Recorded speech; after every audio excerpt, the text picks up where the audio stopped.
नमस्कार। आज माह रमज़ान का अंतिम दिन है। कल ईद मनाया जाएगा और अंतिम दिन इफ्तार पार्टी का आयोजन किया गया है और इफ्तार पार्टी में बहुत से लोग यहाँ पर शामिल हैं।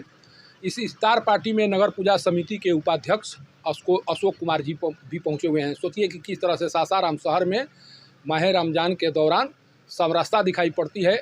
किसी भी धर्म के लोग हैं, इफ्तार पार्टी में जाते हैं, मिलजुल कर जो भी पकवान, जो सामने में पकवान दिखाई पड़ रहा है उसका आनंद लेते हैं, एक दूसरे को मुबारकबाद देते हैं। कल बड़े पैमाने पर जितने भी ईदगाह हैं वहाँ पर नमाज अदा किया जाएगा और उसको लेकर प्रशासन की ओर से पूरी तैयारी की गई है कि जो ईद का पर्व मनाया जाना है सासाराम में वो पूरी तरह से शांतिपूर्ण संपन्न हो सके। हमारे साथ अभी नगर पूजा समिति के उपाध्यक्ष हैं अशोक जी। एक चीज़ जानना चाहेंगे, आज जो पार्टी का आयोजन हुआ है इफ्तार पार्टी का, सबसे पहले इसके बारे में क्या कहेंगे आप? बहुत खुशी हुआ। लोग कहते हैं कि यहाँ पर सेंसिटिव सासाराम है, हमें तो कहीं नहीं दिखाई दे रहा है सेंसिटिव। हम लोग हमेशा इफ्तार पार्टी एक दूसरे के साथ मिलजुल कर, इनके घर का बनाया हुआ खाना है, इनके किचन का बनाया हुआ खाना हम लोग मिलकर प्रेम से खाते हैं, भाईचारे के साथ खाते हैं। हमें बहुत अच्छा लगता है। ये दूसरा 6 बार इफ्तार पार्टी हम गए पूरे रमज़ान, 6-7 जगह, सगर हमें भाईचारा और प्रेम हमने देखा। लेकिन जिस तरह से राजनीति होती है, कहा यह जाता है कि नहीं दोनों धर्म के लोग हैं, एक दूसरे का कट्टर दुश्मन है, उस तरह से एक माहौल बनाने की कोशिश की जाती है। आपको भी लगता है कि समाज में उस तरह का विद्वेष है? नहीं, हमें तो कहीं दूर तो कोई ऐसा चीज़ दिखाने नहीं देता है, कहीं पड़ता है नहीं। आपके चैनल के माध्यम से मैं बता देता हूँ कि ऐसा कहीं कोई बात नहीं है। हम लोग मिलजुल कर इफ्तार पार्टी में पता नहीं चलता है कि उपवास हुआ है कि उपवास हम हैं। अच्छा, आज अंतिम महीना है, कल जितने रोज़ेदार हैं वो ईद मनाएंगे, जितने अकीदतमंद लोग हैं उन्हें किस तरह से शुभकामना देंगे? चूँकि ये सबसे प्रमुख पर्व माना जाता है, जितने भी अकीदतमंद लोग हैं उनका सबसे प्रमुख पर्व माना जाता है। 1 माह के उपवास के बाद उनका उपवास टूटता है और खुदा का इबादत उन लोगों के द्वारा कल की जाती है, जितने भी ईदगाह हैं वहाँ पर जाकर। कल के लिए क्या संदेश देंगे आप? कल का संदेश सभी रमज़ान भाइयों जो महीना दिन उपवास रहे हैं, मैं उनसे ये आग्रह करूँगा, कल वो भगवान को याद करेंगे, ईदगाह में नमाज करेंगे तो शांति का पैगाम देंगे कि पूरे शहर में हमेशा शांति बना रहे और मेरा शांति का संदेश पूरे शहर में जाए। जो लोग नवमी के दिन ये शहर को बदनाम किए हैं उनके मुंह पर तमाचा कल लगेगा।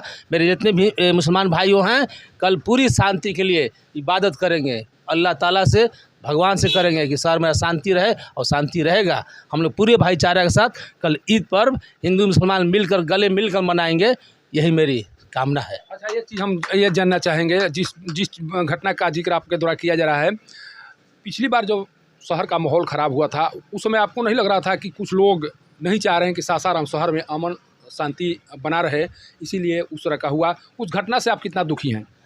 बहुत दुखित है।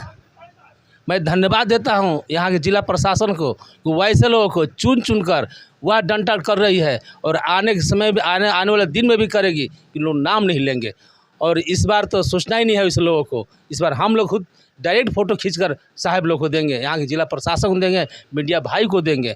किसी का हिम्मत नहीं है और मेरे भाई मुसलमान भाई हम लोग के साथ हैं और कल शांति के लिए पूरी शहर की हाथ उठेगा, शांति ही रहेगा, शांति की दुआ होगा, शांति में ही। दोनों अधिकारी यहाँ पर लगे हुए हैं कि ईद पर्व है और रामनवमी का पर्व है वो शांतिपूर्ण संपन्न हो जाए। डीएम एसपी जो कार्य कर रहे हैं, जिस तरह से कार्य कर रहे हैं, आपको लग रहा है कि नहीं जिस तरह से उनके द्वारा कार्य किया जा रहा है उस कार्य के बदौलत दोनों पर्व शांतिपूर्ण संपन्न हो जाएंगे? ऐसा कोई शब्द नहीं है। मैं यहाँ के डीएम साहब और यहाँ के एसपी साहब का मैं तारीफ़ करूँ, उस शब्द दूँ, बहुत लगन से काम कर रहे हैं और बहुत शांति से संपन्न होगा। देखिए, ये नगर पूजा समिति के उपाध्यक्ष अशोक कुमार जी हैं। सासाराम शहर में शांति व्यवस्था बनाए रखने के लिए जो कार्य जिनके द्वारा किया जाता है और उस कार्य के तहत देख सकते हैं किस तरह से भाईचारे की जो भावना है इनके अंदर में। आज रोज़ा है, रोज़ा का ये माह रमज़ान का अंतिम दिन है और सारे लोग एक साथ बैठकर खा रहे हैं। जिन लोगों के द्वारा समाज में विद्वेष पैदा करने की कोशिश की जाती है उन्हें इस तरह के नज़ारे से समझना चाहिए कि अभी भी सासाराम शहर में वैसे लोग हैं जिन लोगों के मन में केवल और केवल शांति पसंद है और शांति के लिए वो कार्य किया करते हैं। जिन लोगों के द्वारा जिनके द्वारा इस इफ्तार पार्टी का आयोजन किया गया है वो भी हमारे साथ मौजूद हैं। और अभी जिस तरह से देखिए ताराचंडी कमेटी नगर पूजा समिति के उपाध्यक्ष जो अशोक जी हैं अपनी हाथों से निवाला देकर इनका जो रोज़ा है, आज का रोज़ा है, उसे समाप्त करा रहे हैं। हम इनसे जानने की कोशिश करेंगे कि इस तरह की पार्टी का आयोजन करके किस तरह का संदेश देते हैं। देखिए अभी ये अशोक जी को खिला रहे हैं, किस तरह, कितना सुंदर लग रहा है, कितना सुंदर माहौल, कितना भाईचारे का वातावरण यहाँ पर दिखाई पड़ रहा है। आप इन तस्वीरों के माध्यम से देख सकते हैं। सर, जो इस तरह के कार्यक्रम या इस तरह की पार्टी आयोजित करते हैं, इसके माध्यम से आप लोग क्या संदेश देने की कोशिश करते हैं?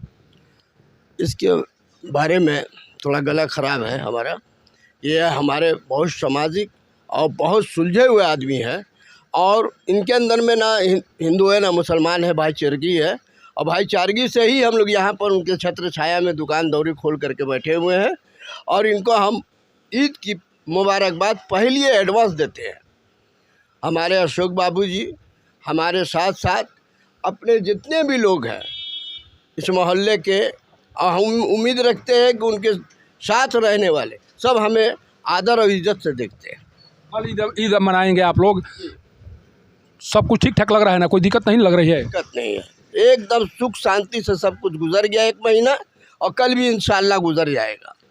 अच्छा, कुछ लोगों की कोशिश रहती है, पिछली बार जो घटना हुई थी उस दरमियान भी दोनों पक्षों को लेकर एक तरह से सवाल खड़े हो रहे थे कि दोनों पक्ष से कुछ लोग हैं जो इस तरह के माहौल को ख़राब करने की कोशिश करते हैं। वैसे लोग जो इस तरह के कार्य करते हैं उनके लिए क्या कहेंगे आप? उनको तो हम लोग अपने भाषा में शैतान कहते हैं, जो एक दूसरे को लड़ाने की कोशिश करते हैं, अपना पेट भरने के लिए गरीबों को मारते हैं, दुकानों को लूटते हैं, उसको हम शैतान कहते हैं।